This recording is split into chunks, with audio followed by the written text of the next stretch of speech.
show. Zuni.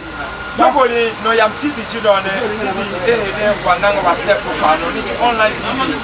Wanga ka mono ya. Ni nenga do ya ne chi nyamba na ma ya wana ni.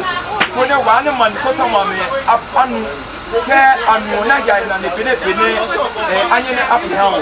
Eno echo ma bi anga ya ko ka ashama blo sota blo ya pi ene acha Afienya anga ya ko nga wa wani che ne gaje hie ka cho yom nene chapino bi kwa lo aponi de kachawa ka waba ko ne waka ba se nani sem ko aka ba nani sem yo kwa mapo ko ne ma bi ana ne ni ko to ma me ayo se ne nga no ya na ya na ne blo no anya na pe blo awo ne pe tu ejo eno ejo no wa pa o ba na no ko to maka ne o pa ka se ni kwaso kan ne me na ye loli ne da alokrama na ki na blo no ku me na manyi ma cho awo kanyagba ke ni na nga play ne blo no papa mo ye ka ba no ya TV papa o pe ka si ba wa ya wa na de ka ba o ne tu ejo mi ka ha wa blo ni ne nga no ya nga blo no ni ne nye ko blo no ko be mini ole ga blo ndo manyi ma de o mo no ko no yo no yam TV nye chunga ka bene obio bro no wa ngani chunga no ne ji lorry bro e point many years you know before the 2020 election no yem nigga no amo machine ba po bro e wa le ka bro ne election ba be pe ape wo no ko wange lo so ne na ba no mo ne ko ye he pa wana ka samples go machine go amobro ke award contract amo machine ba bro e tu e be ke Afienya ke ba si sota no mego abe bro e no ko in fact bro ka yo nane ne o bro ehi no aguno ni o de no yo nene ogba ga nene ye gbogbo lorry is not je yo no ke Afienya e go here but when no passengers there need to fair no e be stranded no why young sane kake na meje oti o woni no nga de ju ga je o ga Afienya bro ne nga yo e wawe wo pra no nene wa bi ti ga bro ne ni brother sange no gun PNPP bi am bro pe PNDC bi pe ne ayuso bro se bro engege hanga ne astwepe no nene wa nga ya fo jika amralo ne nge no ke wa district o ni nanga ni ya engineers ke ni wale ga ni ngane they are responsible ke ha bro no me ano yem ka bro man yo ani junes ana atu wa bie ka amaye ka madra bro ke ha wo ne wa lori bro ne ebe fine bene wa ni chumne e ya ne wa ma pas no bi bro no iye o chapi Dodowa Afienya bro no pe se wa don me popa no tu ebe kaje Afienya ka ya do wenya kaje Asutware junction ka ya osuwem kaje lejolu ke agun akuse area so me volleyball kotoko jokbo ke no me tu ebe bro ni nga wa district o me tu ebe o pasa now we are part of the greater Accra region ni nga no ya EMC poem ni chum ke hama lo wa bie can they are responsible for the development of the road sector ababa wama otio wa bisi ke wa MPs wa ye apele ne enge sha osudo jano wa MP ne enge nigo prampra wa bi e walega mefu ahia afo kama peblo se no yam go be lo wa bi ble e dege o kabino go yo kado blogger won esu the 2024 election kama yo o ma boycott election to show our displeasure because ni no ya it's too bad no more ma o ma pam otumunyu pio no ne echi no ko ne ma bi ne dey ke o ya he come ake no light no vote no road no vote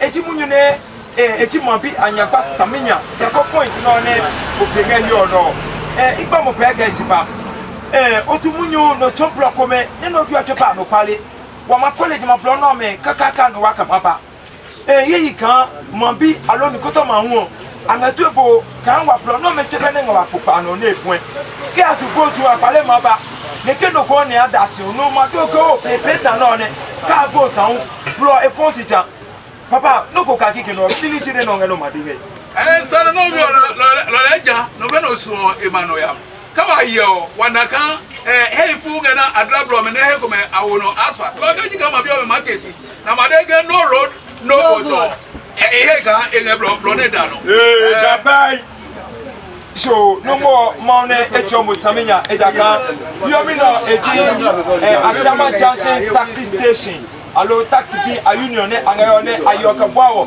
be mi ne wa ya he ko kan Ashama allo sota allo bumse allo Afienya money ejonye pepe logo ma o nya gwesabio bi anyimi yo eke kama fonduko ma no pene ana ka pinoko ne wajuwa no angepe se no ko ne is an open thing ka here meja mana station mana taxi o me na park ko ne eyo dase kana wa de o eji eplo no todo lo kenye me ogbanya o ma wo onya gbesebi ko ne no ni che ne waya logi taxi station ti be oni leji Dodowa Ashama Junction taxi station lejo wa dase nge le mono bala report kenye ha ne station no onga allo TV station no wa emi lo acho no yam ekohe ke ne ekohe ida kan se ma ka ke pe se papa etu bunyu saminya eja we ka ke ko na kan ebu ajo se ne so se ida kan eplewe Ashama bro pe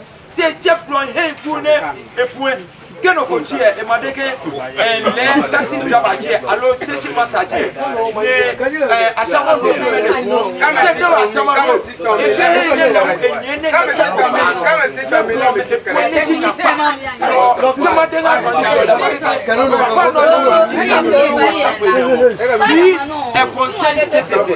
He is a concerned citizen.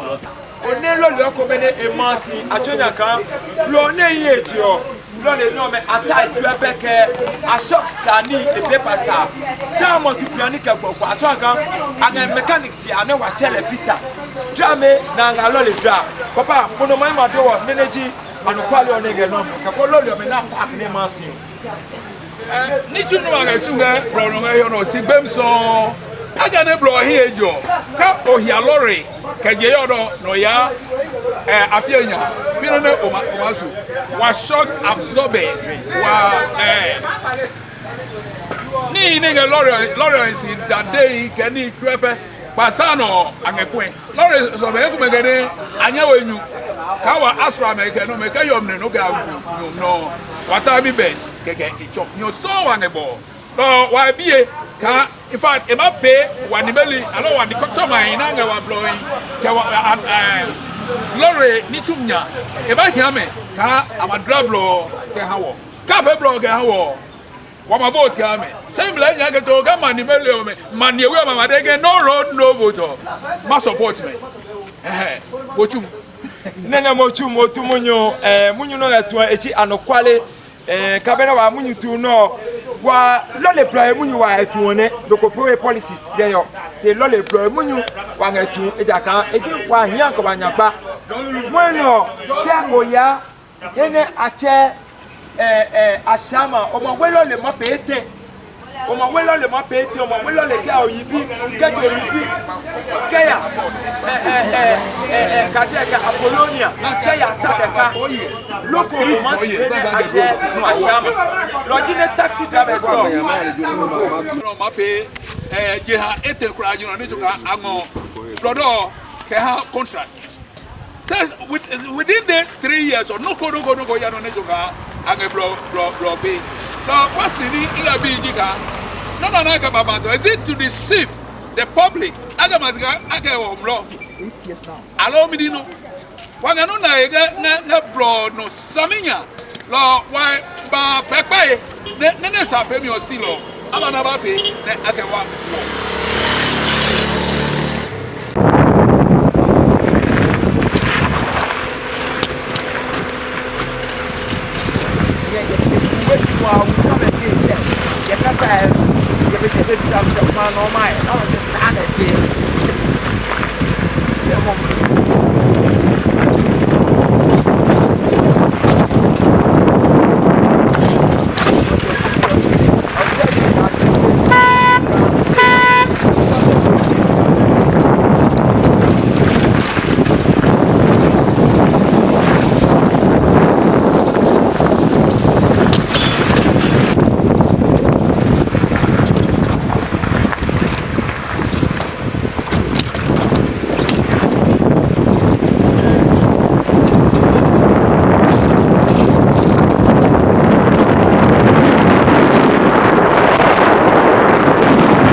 Okay. So no am TV loji wanu chunwa no cha wanye blow no lu ne fie bo no ma so ne acha Aponya junction no alo ahigwa nyimnyim ko ekop nice car e park na le jon ne loji blow no e sandeje ketchup lo won ki bi e lecture no le e mo we nyanpi no anu openyi yesrew uka na sei ubeka koba na twi uka koba be bwa uye twini ani obeka twi no ote ani obeka twi ama na ma cha se okobomu ye hu se uka ni sia den ni problem no enti uka na ba be partisi water ways e yi hono ba Joma junction find flabi enti along the line now me ba na say mechanic jet so then I decided to stop over the problem me when I just say so come start and ash all this while we my transporter the same thing happened to the transporter and put the gearbox we condemn transporter is my Takoma Santality or Forest Hotel and also the same water problem. All along we were just pleading so better not be ready and fine. How can see when them look aside allow most how we should now go motor for far be dey no more so for na for choice you know not so far no be foul it is very bad see more beside the end there so ya da wasi bebre nene nyame on adu e jon kan nyo epu ojuko wi anyewe na school ejaka anyewe na popa alo moto nyewe ne ekeme popa mono nujuli ekometro sota ekometro dodowa because anyewe na pemini apopa wanga ni meli ni kotoma pepa kan aya asama plo no ke hawo ejaka eno ajene no ya TV washa wana ne kapahiyo ne benelo le nyapu ni anuchu nga basabe school bi anyewe ne aya school lo nyemi manager monia nyami shra nyami enka ho let's go to on problem dey we ni mo we are going yeah Debbie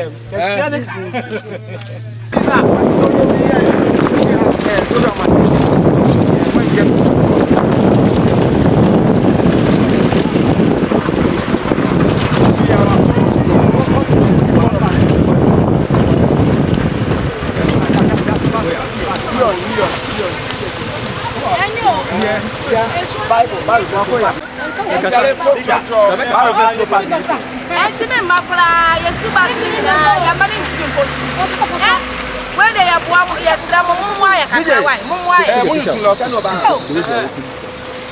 madam then no more no ekwan ne se na esia se mo siesie mai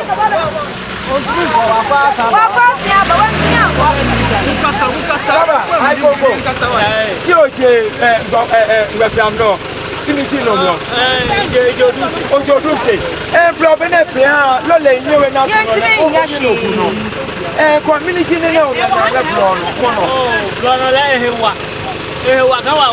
because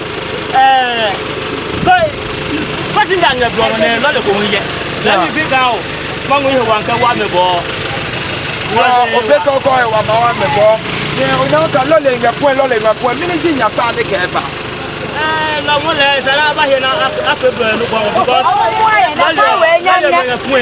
Ekwa we wa hope wa budget wa no fe 4 years ni o na 4 years pa bro me ba ha 4 years so the minute you nya gbesa bi ne o ma de wo alo ma te ma be jaka o ko yo da ne ti to ma me won wa nge no pe bi ne ma pe ne ale keni ba tu emu nyu abe se wo wa ma nye se ya ta be na ma pe blo bi no ga no ma na be le ba na le bo mo de ne ko ta ma ne su na bo na ba tu wa so wa no na ga blo yo daba bochum ga onye ne oye ka bwame ma one ejo mo what against them why you do wale esra mo monya kan ma ye wa ene mo ya ma ya ba wo chawa do ato ma bia wo na wo mu flip yo ipa ofa acha mi dare school ma se iti Dodowa na dimo wana sabi kaje odunse Kahia mi ona ne hie gbofo e. Ejira we bi akome na odumse. Na awe mi twa paja kayi. Na wa na cha mi won no. Na wa ya le jo, na wa ya hie me. Na peso na me na ba ha no. Chapi district assembly elichum jiro. Sana government or highways government never na wa ma ba na ba hie blo ha wo. So na ba na enga fire kaya the more na mahana ni chumi bano ya yomino aya ka ka chuani lore chuani tano ko ya ni chumi ka ya chuani na na skana ka wa tax or revenue about ka blow eju e bi te ma ya ni chumi lo wa pa government ope wa pa highways alo urban roads na ba wa aid aba here wa blow make ha wa piaga na he wa pape one revenue the tax in pay no one chumi o me ablo me jino ne come on next can wa pay tax revenue lo government never wa aid wa pape nye chumi mabi so madam Otium no ne echomo na do no kota maka do apoletio na etumunyu benesa akepio na ya na ya situation mo ne chonye ke wa hia ne wa mapon de kechenye won wa nganyo ta yomi obene pu lo le block be ne ninga no ya legend no yam TV won wa bayo ne mochumi ni jonya besegi wa hia dredging na maka dredging na fegata ka wa blow ma he ko ne ka nyu yomi one na nyu ne guno ka wo he ne sane ya lo wa nasi ka na wa ngade no government e ma no wa ni nye chumi so the house back here on the roadside full of water, and there's a woman to the house. You cannot even come out to buy anything. He's stuck in the house. Very serious. He appealed to the government to take over, to do something for us. We are suffering here. Thank you.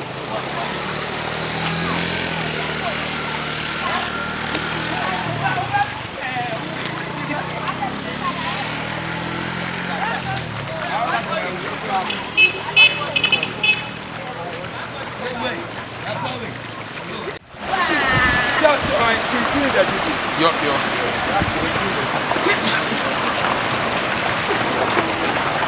And the focus. Oh, yeah, my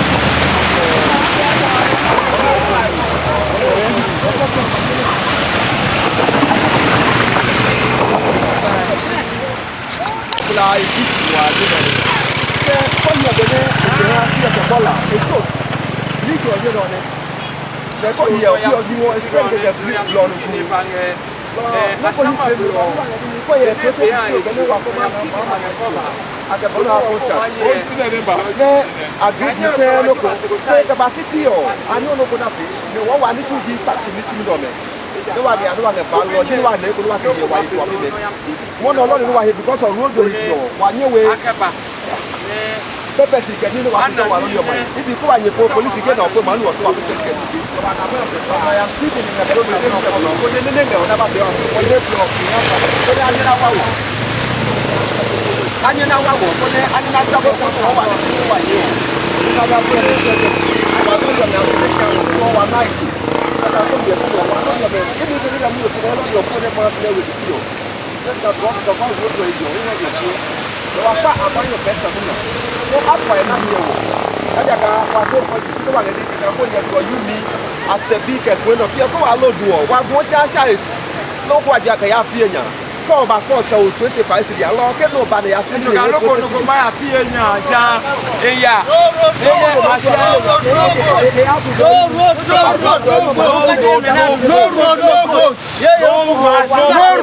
vote yeah Afienya when I say now Afienya okay ba ye wo asabi na ba ha ebi ba ha mo we wa le pe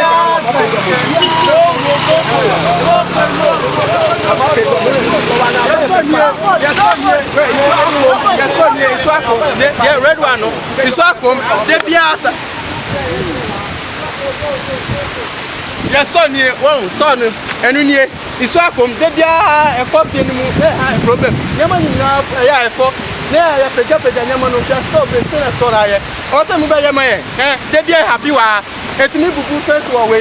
And Muyama, Bamacho, Muyama, right? Udaka demo. Obu what anymore? First, yesterday, or to me, Pierre. I just say, you're doing what you know up here. And yet, Muyama, right? Where's someone? Muyama.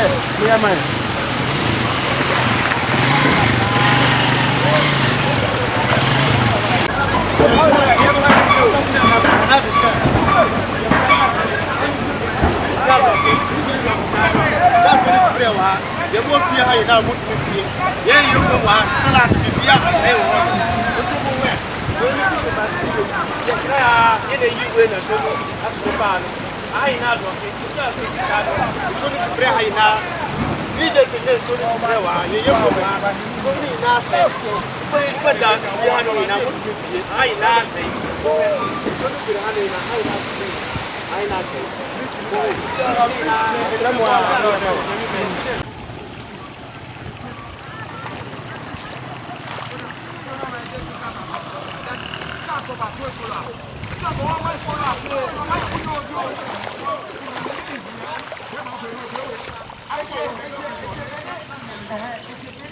No yam TV wakale pasu ene ache almost Joma Waterways Abonya Waterways sorry Abonya Waterways nene ngano ya loji lolo lo ene lo ebeha ewawe lo ejo ebe lo be river Jordan lo ko me ngane bena mu twanga mi ha obabuka angakalamse twanga baba na mami ko benga baba bi meke mineje na dase eje kanu abaloja nya pe madam yaba mu kasa date na mu kasa oh kwane so fix the road. We need the road to be fixed.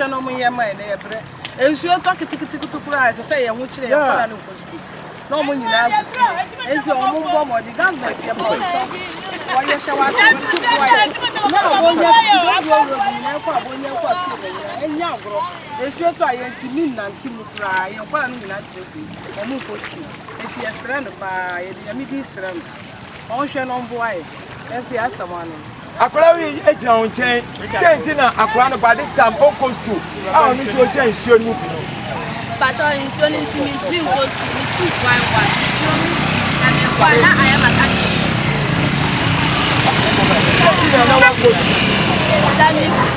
because of showing intimate we go school one say me yes me wa na insuo no eh matade afọ matade no say ma me ko no man ka say ade na matade afọ enti insuo ni ti na wan go school atwan na onu sagbilo onu wagun onu okay enu sagbi epi oka ni pone la we papla won e o ejo kan yomi eje na nyewe ni a school say kai moto no bene ake aswale jon keke twepe epo eno ejo monoli no e school mo bi ke mani koto mai ye ika nyema ye no na nyema po otwe ne alo nyema po nuometwe ne na ne hiam ne sa ne ye c'est de more ne yomion engeja pe engeblo point lo ka ke po akpale ya pe blo here ke apewe mla e ma cost a lot look at my people lo wa gba pe blo ne ti nyanya gba ke ko blo no e je ka wa na ka ne yomion ene e Afienya gba agbo ke han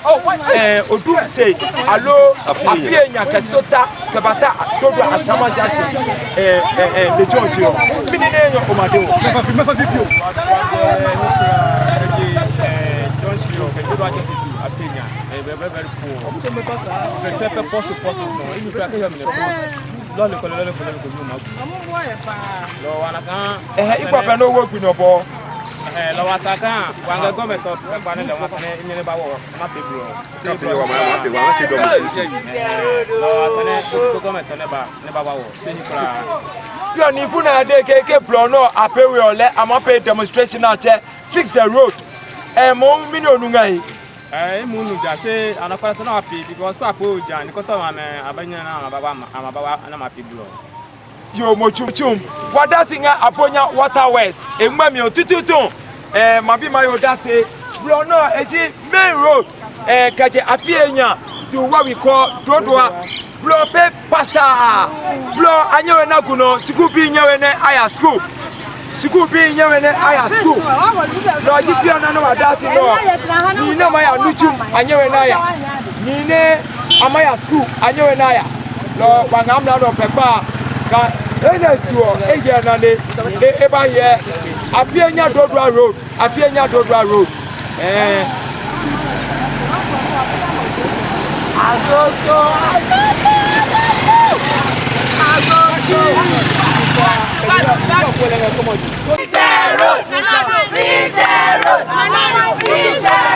Nanado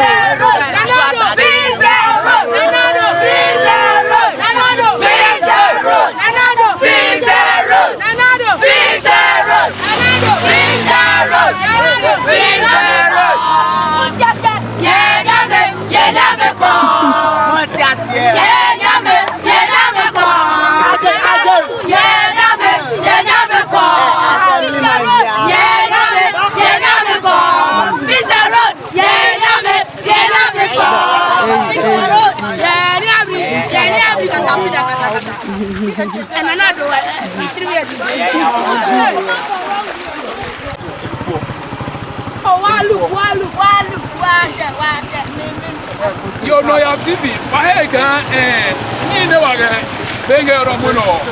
Be ko be senam. Be say ma ba senam ka hama. So gbogbo ni wa ga fia mu no. Ka ha ma twebe otio wa road minister. Ka wa district engineer wa chief executive. Ka wa MP so me. Na ga me ko pa no. Shai Oshudoku ni go pram kanome o ni tu ne same wa bi ka achuga hama ne mane eya no ni fu na anga wa manya mano ya me na let why let ni tu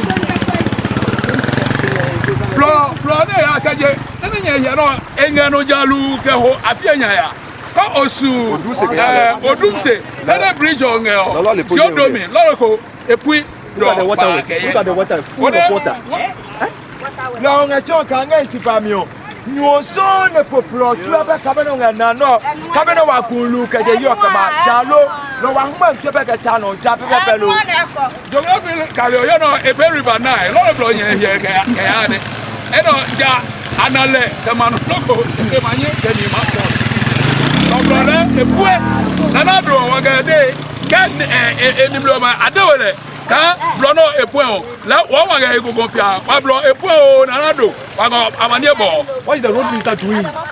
So wa blo epo na nado wa go amane bo.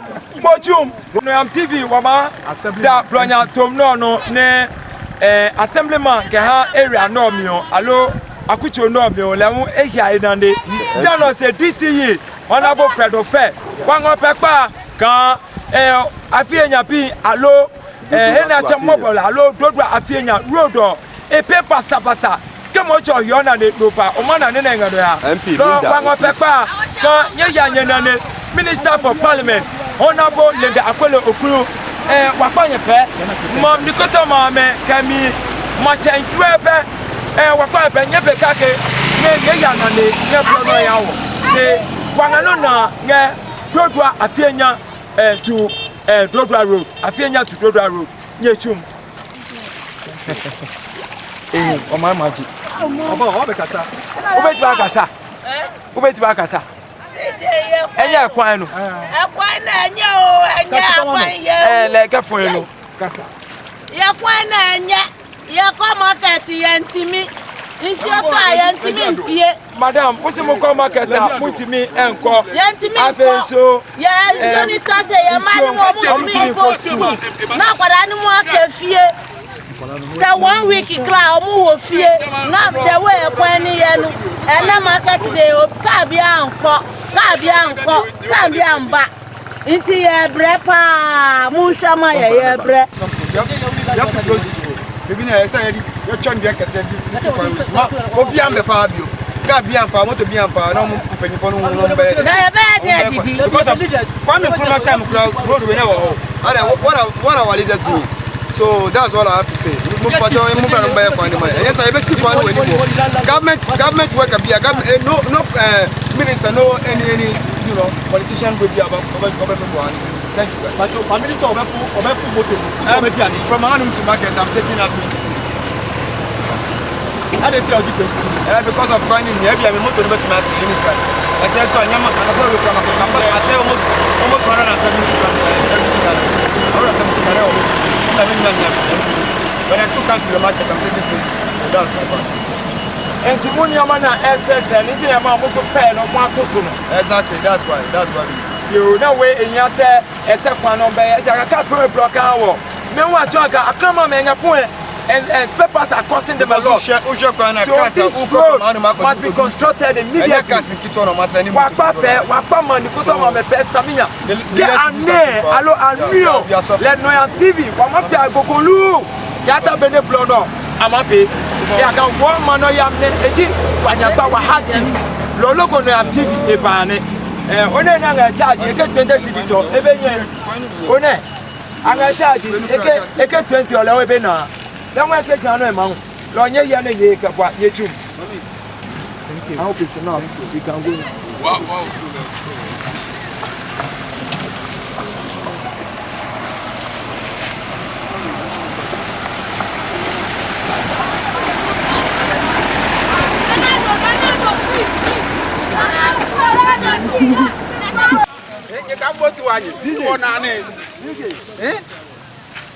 Madam, dia ye hu ebe boaye. Dango. Hello. Ga. Oh, no na na ele na wa. Kumu beni nu efe bie. Dagba baba sha. Oh, work at the office. Aba pay. Atuni ye. Dagba baba sha ni me hu jole bie. Ni ka botu anye. To abete o ba botu e. Ni won 20 minute ke wo bi. Wonye bi ni ya school. E to ame. Bia na mbi efe jole sham. Ame ya school because of nwo ni na wo. Bokonye efo. Wife nye ya market. Mo fe mo jole sham. Wo mi kwa me fai. Ame kwa na matuni ame awo.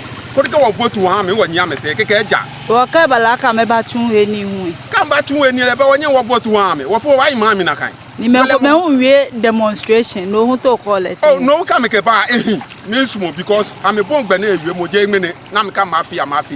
Ababa shake no fe no am fe.